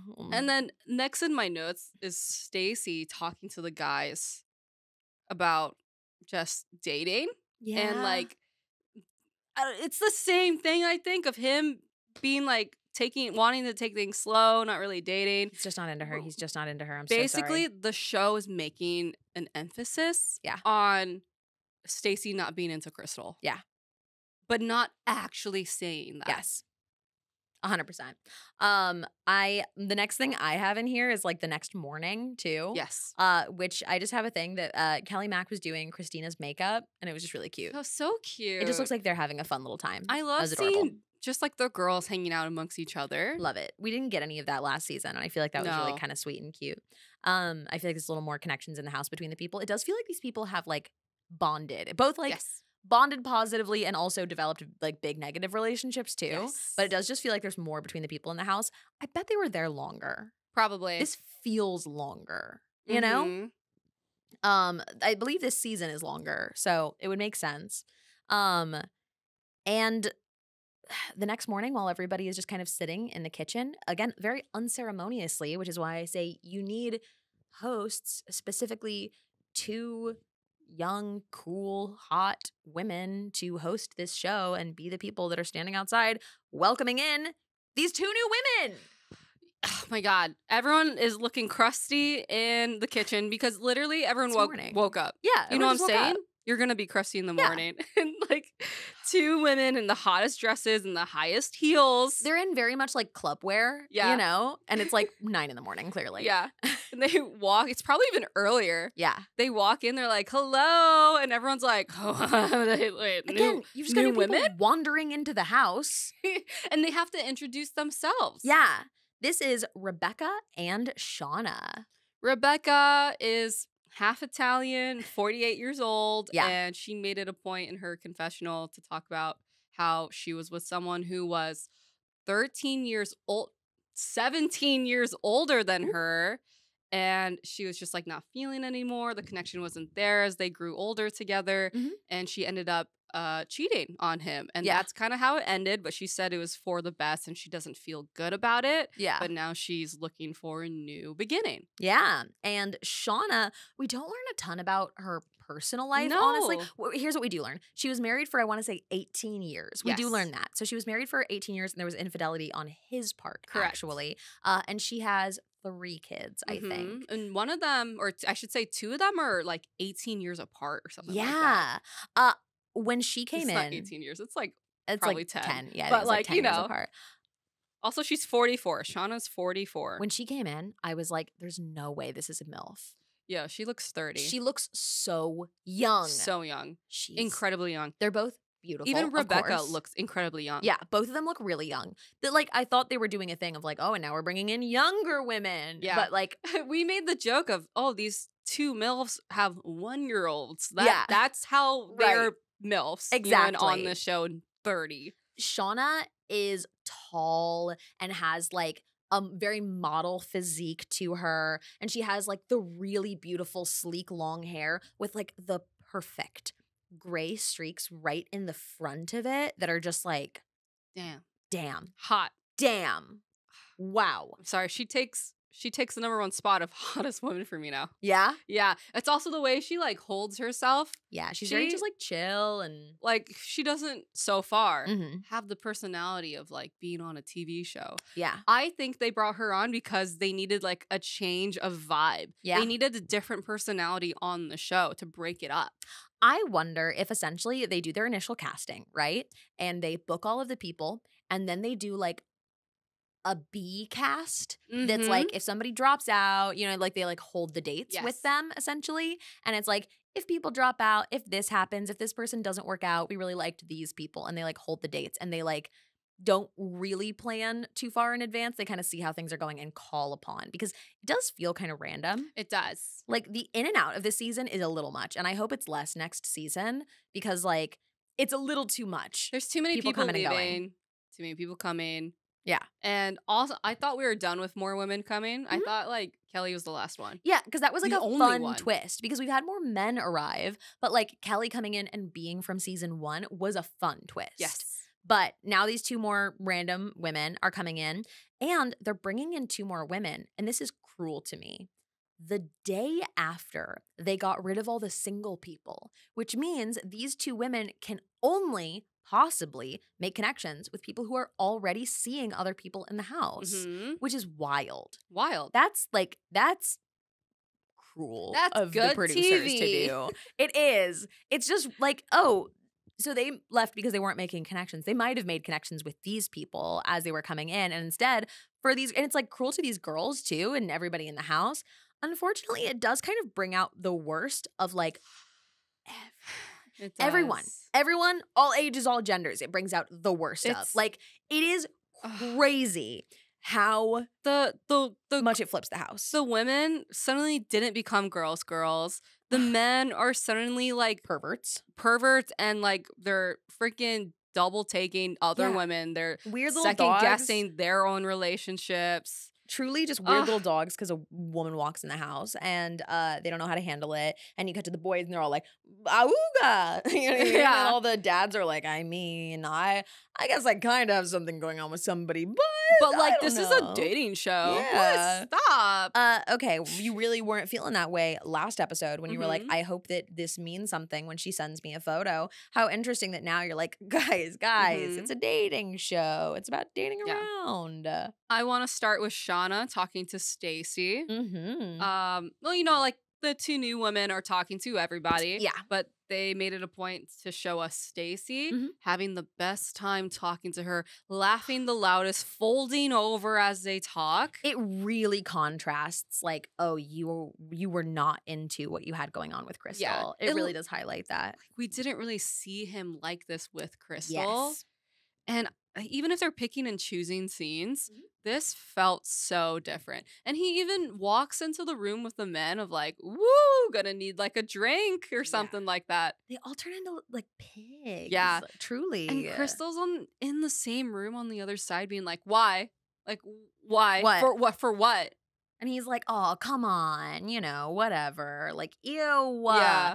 And all of the women in the house start kind of just like insulting these girls, and they're feeling, you know, jealous and territorial. And like, look, it is probably absolutely maddening to be like trying to make a connection with somebody, and somebody's like, you have producers literally playing games with you. That is the show that you're on. You did sign up for a reality dating competition show. I do understand that, but I bet it is like psychologically torture. Yeah, to be constantly like having people try and like test the connection that you're making, and being like, does he really like you? What if we put someone hotter in? You want to see what happens? Exactly. That was probably really awful. So I want to preface it with that when I say these girls are being so freaking mean. They're being so mean. Lynette. So Lynette's kind of being the meanest. Rebecca talks to Anthony. And like I said, all the women, the new women, are just talking to everybody. Right. But when we get to Anthony and Rebecca, Lynette just makes like the weirdest, snarkiest comment about her teeth. And then we get a whole confessional of her being like, I just think it says a lot about somebody how they take care of their teeth. And I'm like, I want to be so clear, because I know that we have people who listen to the podcast who do not watch the show with us. This woman has completely normal teeth. It's so She has completely normal teeth. She doesn't have like false, you know, she doesn't have veneers. She doesn't have like falsely like pulled into line teeth. She's not missing teeth. They're not like incredibly yellow. They're not even crooked. Right. Like, I don't know. Like, to me, they're just normal people teeth. They're completely normal people teeth. Know? And it is such a like, I don't know. I think there are things that you can comment on, and there are things that you can say. And I understand that when you're put in a position, but like, I do feel like that's one of the meaner things you can say about somebody. I think there's something that is like cruel about being mean about somebody's face, about their smile specifically. There is something that like activates this for a lot of people of like, oh, if you're commenting something kind of hateful on somebody's like laugh or smile, it's like, ooh, that's like them expressing joy, and that's kind of like really mean. It does feel meaner than some other things, you know? Yeah. And I know it was from a messed up place that Yeah. she's in right now, but there was also a comment that made me laugh pretty hard. And she goes, "Look at them laughing. She's half Italian and from New York." And it just yeah, someone else like, yeah, that's something they do have in common. Yeah, Her and it's Anthony. just like, that's so funny of it being like, what am I gonna do? She's half Italian. She's from New York. And from New York is kind of a valid connection point, but her being half Italian is so funny. Funny. Can you imagine? She's half Italian. I didn't even know about good music until like 2 years ago. It's so funny and it's so real, but it's like, I just imagine being somewhere and like, I'm Jewish, right? And I feel like that's in a similar vein of somebody being like, how am I going to compete with that? He's Jewish on his mom's side. And I'm like, that doesn't make us compatible. I also like the idea of like, if I was talking to someone and someone else was like, he's been to the Philippines. It's fine. How am I ever going to compete with that? It's like, guys, it's, you know, not that you should be like super confident in your relationship. I just don't, you can just be insecure and not take it out on a woman you don't know. Yeah. Yeah. You don't know her. Even if you wait a few days. If she gets on like your bad side and you guys hate each other, then maybe you can start making these comments because then like you think their personality is ugly, which thus makes them ugly or something. Barbie is making some kind of mean, snarky comments. They're all kind of joining in with it because they are all feeling challenged and territorial. And there's no time to deal with that because we've got a challenge to get to. Yes. This challenge is so gross. I don't even know how to explain this challenge. I got you. This challenge is how fast the men can eat a watermelon from between the women's legs. They take a like quarter slice of a watermelon and the women are to hold it directly on their crotch while the men just go to town on it. That clearly simulates oral and it's about speed, which you can really tell if a man knows what he's doing because he's got great speed. Great speed. I want to be impressed by the speed of how you work down there. Yeah, okay. And imagine this. The men are handcuffed with their hands behind their back while doing this. So they just gotta go face in. Face in. And the women have to hold on to the watermelon. Now they do get to choose where they place it, and some hold it closer than others. Some hold it closer to their knees, and some hold it closer to their crotch. For example, Lynette, kind of close to her knees. Christina turns it sideways to get it deeper in between her legs. Not only that. Okay, wait. Before we get into what Christina does, let's talk about the groups. Who goes first? So first up is Stacy and Chris because their counterparts are gone. Yep. So now they are a team. This is a team challenge, by the way. Is it kind of? I mean, yeah. I guess they're the only ones with their counterparts gone. So yeah. Yeah. All so it's Stacy and Chris, and they're both so elated that they're teaming up. Yeah. You just kind of have to be. And they're eating watermelons from between the legs of Christina and Lynette. Christina's so excited about this. She loves this. And not only did she turn the watermelon sideways, she also put her legs up on their backs. Fully puts a leg over. It's bold. It's so bold. It's bold. It's kind of a lot. And we have a lot of reaction shots from people. Yeah, people are like, oh my God. Oh, okay. Whoa. Nobody else does this. I think we had one from Joey that was just like, oh, his head was shaking. He was like shaking out of his head of wondering if this is a simulation. Is this real life? Is that what it looks like when that happens? Is this what I have to do? He's never seen it before. He's never had legs on his back. No. No. He's like, never had legs on his shoulders. Is that what it's going to be like when I do that? Is this third base? Okay. Where does it fall? Between butt biting and something toe interlocking? Yeah. Which he's really trying to figure out how this is supposed. Look, at the end of the day, every time I see Joey experience sex around him, I just feel like him being like, is that how babies are made? I thought it was storks for a really long time. Dad said it was a bird, but I'm starting to think that it might be something else. I'm starting to think it might be a woman putting her leg around your neck. So that was exciting. Dude, obviously, Chris, being a young man and very competitive, he's going ham on these watermelons. Okay, honestly, this is such a small thing, but the watermelons have full out seeds in them. Oh yeah, and I'm the sure black it's seeds that you have to spit out. And I'm just like, guys, are you trying to kill these people? I tend to think when you see the black watermelon seeds, I always think of the why is this the second Rugrats reference? Oh my God, this I episode? also think of Rugrats. But where a tree, a watermelon is growing in Chucky's stomach, and they have to go get inside? it. Yeah, they have to shrink down to go get it. I love it. Was that a movie? I love it. Was that in the movie? I think it was a movie. Whoa, no? I have no idea. Maybe it wasn't. But it was. It was definitely a core memory for me, and I remember being terrified of it for a long time. I never ate seeds Absolutely for not. years. I'm like, you can't eat them, can you? Can you eat the black ones? I feel like you can eat the white seeds in a watermelon, but I genuinely don't know. I guess you can eat anything and get an upset stomach. Yeah. You know what I mean? Yeah, if you're not a quitter. If you're not a quitter? That's what Christina says. You could eat anything if you're not a quitter. Anyway, Chris goes ham, but Stacy is going ham in a different way. He is he's grinding his top teeth from top to bottom of the watermelon because they're trying to win. And Crystal looks at that and goes, yeah, he definitely knows how to please a woman. Mind you, he is scraping the watermelon with his teeth. He's taking it top to bottom, going top to bottom, moving on to the next section, top to bottom, scraping his front teeth. Yeah, that's definitely pleasing a woman. Yeah, that's how I like. That's how I like it. No, this is the case of just really wanting a man and wanting him to want you. That anything he does is sexy to you. Anything he does is approved, has your stamp of approval. Yeah, and turns you on. Which is a lot. I'm sorry, it wasn't. Who's anyway, up next? They did great. Up next, we have Darren and Sam. Oh no, this was my least favorite. And Shauna, one of our new women, and Kelly, Disco Mommy Kelly.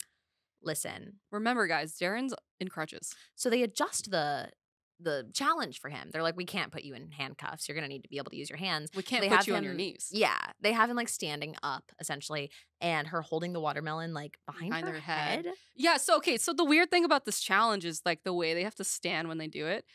Picture this if you can. Yeah. A woman is sitting in a chair.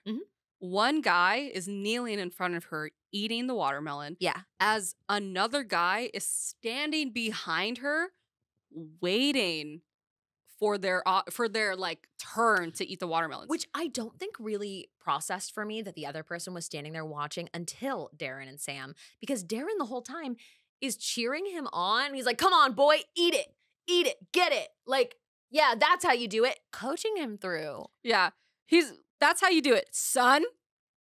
You eat that watermelon, son. Yeah. And Sam was like, I did not like that. Dude, Sam was like, this is weird. Yeah. This is weird. He's like, yeah, having your dad coach you through that is really weird. Yeah. And that was the correct response, Sam. That was correct. There was also a confessional of Sam. Weirdly, this one's the weirder confessional. He was like, Dad, you know how to do this on a woman? You know what you're doing down there? Have you done this before? And I'm like, Sam, you've been born before. Right? Okay. And he's talking about eating a watermelon, but I think he's just does Dad go down? Yeah. It's your dad definitely goes down. I think anyone who has helped birth a child has most likely, I want to say 95% of the time, been down there at least once. Better be. I hope. Don't be shoot. Was it DJ Khaled? Yes. It was. Don't be DJ Khaled. Don't be DJ Khaled. Look, you can choose to not participate in some such things, but you can't choose one-sided. I'm sure DJ Khaled has done it once. Yeah. And realized, this is a lot of work. I don't want this anymore. Yeah. And chose not to do it ever again. A lazy man. So that one is gross and I don't like it. Anthony and Joey are up next? Yeah, Anthony and Joey are up next with Kelly Mack and Crystal. Not a lot happening from the women in this one, but I do have a note that says Anthony doing the corn on the cob. Oh, that's right. Okay. Anthony is going down the side of it like a cartoon character. All the young men, just trying their best to go fast as possible, right? Dads are doing weird shit. The dads are like trying strategies They're out. doing weird stuff down there. Anthony does eat it like a corn on the cob. He literally like down it all the way across, like a bite across the watermelon. It's so silly. But there's nothing more to say about that besides, I guess, Kelly having a fun time. Yeah, she liked it. And she was watching other people do it and being like, I wish that was me to like everybody. There was also, who was Darren talking about when he was like, that doesn't look great. I wouldn't like to look over and see that. And I'm like, Darren, what do you think you looked like? Actually, I don't know who Darren was. Darren was commenting on somebody like not looking like cool. It might have been Joey, that Joey was like going really hard on it or something. I don't remember. It was somebody who was like really attacking it. Yeah. And Darren was like, look, that does not look sexy when you're doing it. It was Joey. And it's like, he's trying to win, Darren. Darren, I'm gonna hold your hand when I say this. It didn't look sexy when any of you did it. And that includes you. This was actually repulsive. This was gross to watch, and it did not in any way simulate pleasure for any of those women. So except for Christina. I feel like Christina could, I don't know, anything. But anyway, that was that. I'm sorry you had to find out this way. I feel like watching it back, he was probably like, okay, maybe it was not as hot as I thought it was going to look when I looked back at the footage of me doing it, because nobody looked hot doing it. Then it was David and Connor, the nephew-uncle duo. Yeah. With Rebecca, the new woman, who also was hosting this, by the way. Yeah. And kind of early to throw her into that. But yeah. Okay. Rebecca and Barbie. They're the last ones to go. Mm-hmm. To me, David and Connor, they were not doing their best. No. I think they knew they didn't really want to look foolish. Yeah. I think they cared more about looking cool. They cared more about looking cool. They were definitely going slow. They were not competitive. We got a confessional where they're acting like they really wanted to win it because they both wanted to take Rebecca on a date. And they say the grossest thing that an uncle and a nephew could maybe say, which is, we both go out with her, double date you and me with Rebecca. You guys are related. And that's not what double date means. It's not a double date. That's an illegal threesome. You guys are related. That's your nephew. I don't know if you guys remember this, but you guys are 1 degree off from being related. That is your sibling's child. Just, oh my God. That's kind of crazy to say. That's so gross. And so I'm sure they've done it. One could think like, oh, well, maybe they're like, because you can have like a nephew by like marriage. No, look at them. No. Look at them. Think they're related. Those are genetically identical men. They're related. They're 100% related. We don't know for sure, but looking at them, I'm telling you, I'm 100% sure. Those men are related to each other. Gross. Anyway. So, the two winners of the challenge. Anthony and Joey win. Those are for eating the watermelon the fastest. And they went up together. You can see it. They were. Yeah, they worked hard for it. And the prize. So we get the prize is that they get to choose women to go on a date with. And we get a confessional from both Lynette and Disco Mommy Kelly, who are both like, yeah, this is going to be great. We're going to have such a fun time on this date. They're definitely going to choose us. I appreciate them working hard to get this date for us. They both choose the new women. An upset. Okay, Joey, unsurprising. Joey is like, yeah, I'm trying. For the whole episode since they get here, he's like, yeah, maybe I kind of have something with someone, but like these people are Shauna's hot. Shauna's so hot. He can't stop talking about how Shauna's so hot, which is true. She's so hot. Yeah. But I thought you were like trying to figure out who you're into. You already have things with 2 women going on. Yeah. And he chooses Shauna. And Disco Mommy Kelly. She just has like that stink face. She's pissed. She has a hell of a stink face. Yeah. Like, and most of the time when she's giving it, people deserve it. Yeah. But it is like, oh, I would not want to be on the receiving end of that. Not at all. I mean? But the real upset here is Anthony choosing Rebecca. That's crazy to me. Lynette was so visibly upset, and I was upset for her. Throughout this episode, we have seen them cuddling and very coupley. They literally kiss and stuff. Like a good morning kiss that you do in a relationship, okay? They have been like cuddling on the couch, talking about things, like really sweet this episode. And for Anthony to choose Rebecca was absolutely shocking to me. So shocking. Devastating, shocking, horrifying. I couldn't believe it. Anthony, we were rooting for you. We were all rooting for you. You have truly been maybe the only guy on here that hasn't done something that we hated. Yeah. I don't know if Darren's done anything we hated yet. I'm waiting on Darren. You know what I'm saying? All men are going to disappoint you eventually. Yeah. So I guess I'm waiting on both Darren and Sam, actually. I felt like there was something with Sam, but I think I might have just been, I might have just, I think I might have just thought he had bad vibes. Yeah, we just projected bad vibes onto Sam. He's actually done anything other than have an awkward date. It's gonna be a devastating day when one of them does something. Right. Or both. The show's unproblematic duo. Yes. Yeah. Anthony, I guess it was just your time to inevitably disappoint us, and you did in massive fashion. And here's what made it so much worse for me. They cut to his confessional and he's like, yeah, it's a dating show. We're dating around, but it doesn't seem like Lynette really gets that. And I'm like, yeah, because you have in no way made that clear. You have made it seem like, by all of this, like, I want to show you what, like, somebody being, like, kind and compassionate is. He's talking about how, like, he could recognize that Lynette was, like, hurt in the past and he wanted to show her, like, safety and comfort. And that makes this, like, whoa. Because here's the thing. You immediately called it out and you were like, I hope this is just a thing that the producers set up. And they were like, we got to see a date with the new people like we did with the last one. But then, you should have let the new people pick. Yes. You didn't need to make men pick them. No. And by him justifying it. So I was like, okay, maybe you're right. Maybe this is a producer's thing. Weird choice. Again, just like let them be the people who pick the dates then. But okay. Do you know what I think would have been a better challenge? I think it should have been the two men who are the fastest get to go on a date with Shauna and Rebecca. Yeah, and then if somebody works really hard for it. Exactly. Yeah. And then when, like, we see Anthony working really hard, then we can have Lynette start questioning stuff. And you're like, why did you work so hard to get this date? Right. A little more in the control of these women then, but no.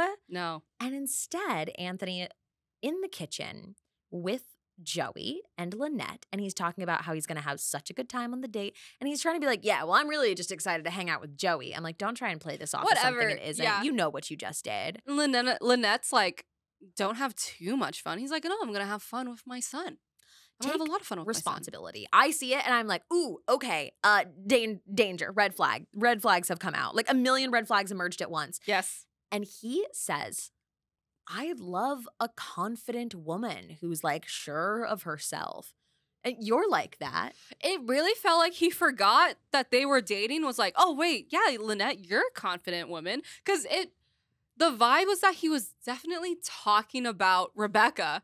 It was, but I have an alternative interpretation of this conversation, which is it felt like to me he was trying to manipulate Lynette.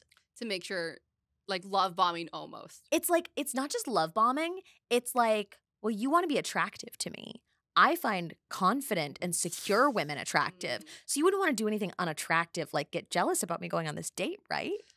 That's how I took it, where it was like, you know, like I really like women who are like really cool with me going on dates with other women and aren't going to be like weird about it. That's like really attractive to me if you were fine with it. It does have that vibe. It fully has that vibe. Right. And there was something else, and I raised this as a yellow flag previously when he was on his date with Lynette, where I was like, ooh, that could come across as manipulative, and we'll see where it goes.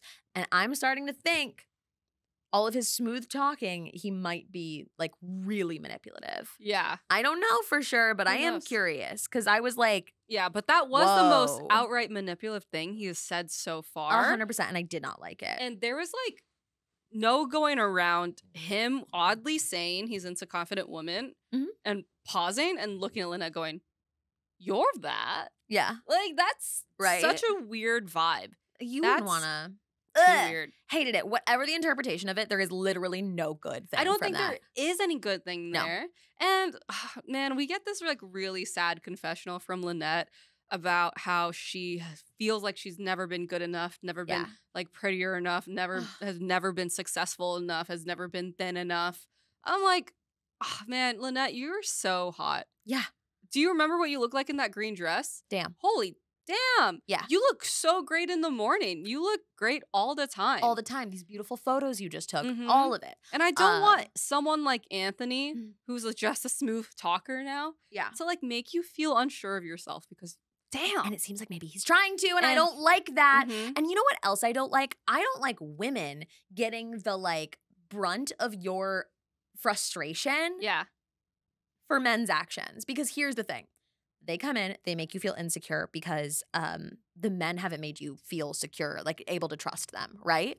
Like when I'm in a solid relationship, like I'm never worried about something like that. Like a hot woman walks in, I'm not like, oh, is he looking? Whatever. Yeah. Like, no, not at all. When you are in an insecure relationship, it isn't just an insecure person. It is like he hasn't made you feel confident that he is choosing you and will continue to choose you. And clearly he won't.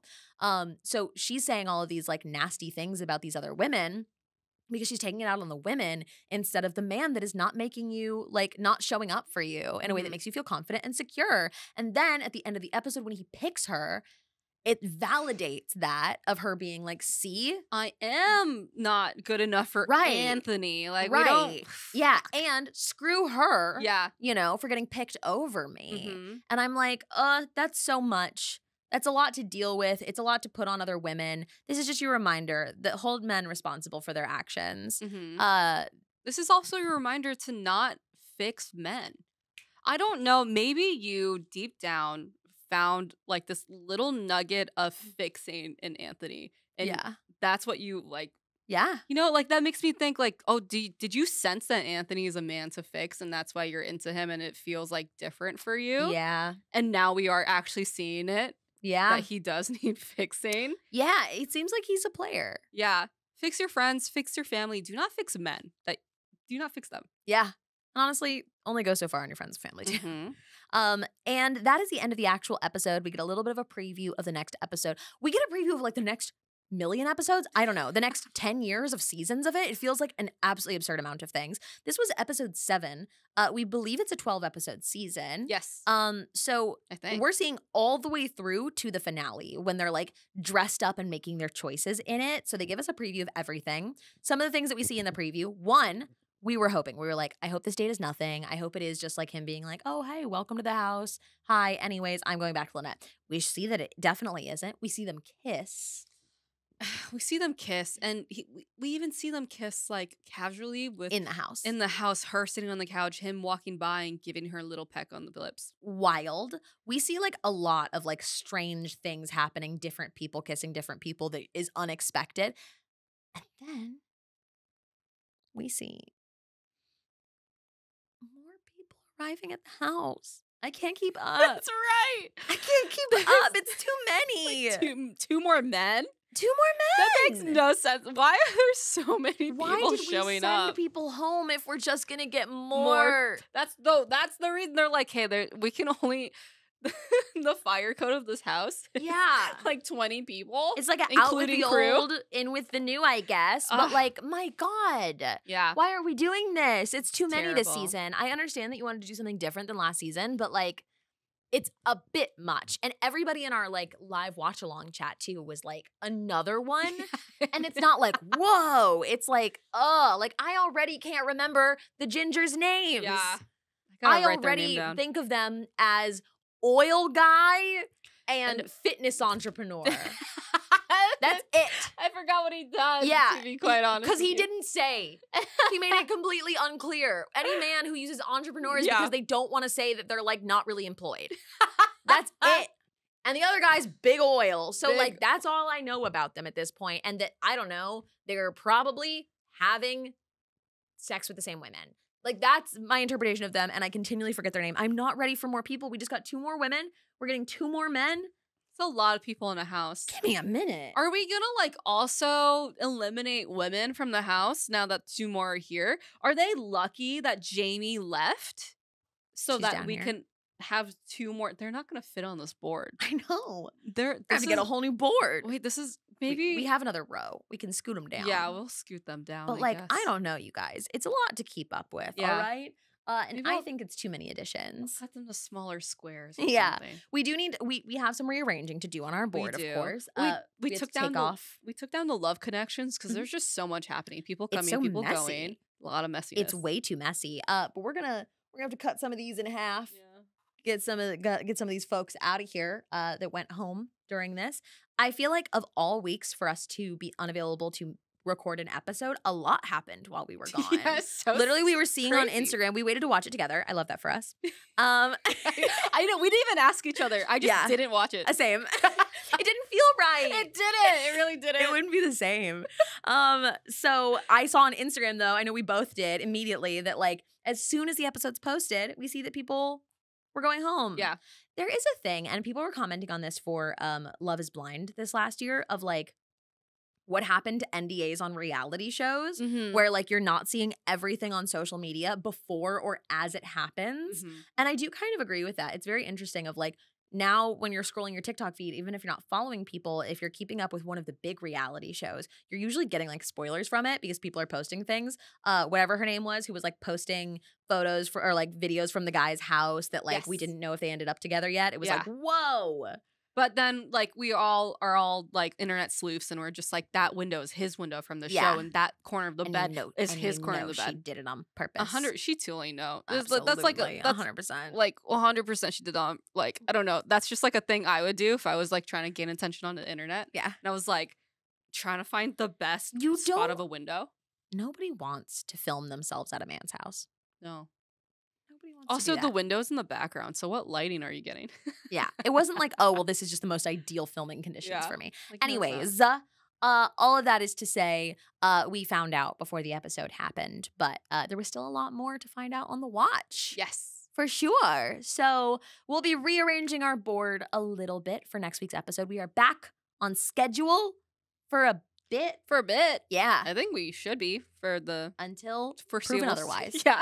Foreseeable future. Exactly. We're here. We're back on track. I appreciate all of you who sent us messages or left comments being like, where is the video this week? Darren specifically sent a message and was like, where's my commentary video? Hello. We had a shoot here at the studio, so we had to take a week off. So thank you all. I'm glad that you missed us. Yeah, it was kind of nice to know that people wanted this. Yeah, pretty nice. So thanks, I've guys. been getting a lot of comments from coworkers who like, I'm like, I love it. I've been seeing it. I'm like, damn, cute. Oh, how did you know about it? Yeah. But I was like, all right, we posted it on socials. Right. My therapist started watching MILF Manor because of me. Oh my gosh. So now we set aside 10 minutes after our session time to talk about MILF Manor. It's been really lovely. That is It's been really great. And I am dreading that now she's watching it, we will come up in her algorithm. And I'm like, my therapist cannot see me like this. This is an unhealed place for me. Yeah. She cannot see me here talking about the MILFs and DILFs. I don't need her to have that opinion of me. She'll listen to this and bring out her notepad. Oh, no. Her next session. It's troubling, truly. But that is going to be it for your recap of episodes 6 and 7 of season 2 of MILF Manor. Don't forget about us to host season 3 of MILF Manor. We are available. TLC, just shoot us an email, info@pixelcircus.party. We're taking serious inquiries only. That's all I'm saying here. And I think we'd do great. And we won't charge you that much. Yeah. Like, honestly, it would be just kind of cool. I would do it for $50. $50? The whole thing. I mean, like, look, if the flight and the stay. Oh, yeah. I mean, obviously, like. We have other things. Depends on how long we're shooting. Yeah. I mean, obviously, I can't pay for a plane, but. Yeah. Here, I'll make it easy for you, too. Saige hosts the whole show, but you bring me in for the challenges. You know what I mean? Don't leave me alone there. What are you doing? What are you doing to me? No, we're in it together. In it or not at all. We come as a package deal. We are a package deal now. Thank you very much. Also, like Hulu, if you want to start like a reality show universe, we could be your next Nick and Vanessa Lachey. Easily. 100%. We have just as good of marriage advice as they do. Yeah. Truly. Honestly, I believe that. I really believe that. But I do feel like, I don't know, Hulu, you might be kind of slipping. You might need your own. Yeah, you might need like 2 cool, young, hot, hip women. Yeah. And like, I don't know, I feel like there's like a perspective of like bi girls of being able to like, connect with all different kinds of contestants. We're so diverse in so many ways. Anyways, it's our application to host reality shows.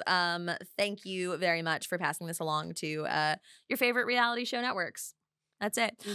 Hey, if you enjoyed this and you want to see us, if you think we should be hosting reality shows, be sure to like the video, subscribe. You can leave a comment. I want to hear all of your thoughts on the episode. It is my favorite part, going through and hearing all of the messy and lovely parts of the episode that you enjoyed. We love it so much. So thank you very much for doing that. You can go to the Patreon. Patreon.com/pixelcircus if you want to support the channel and network even more.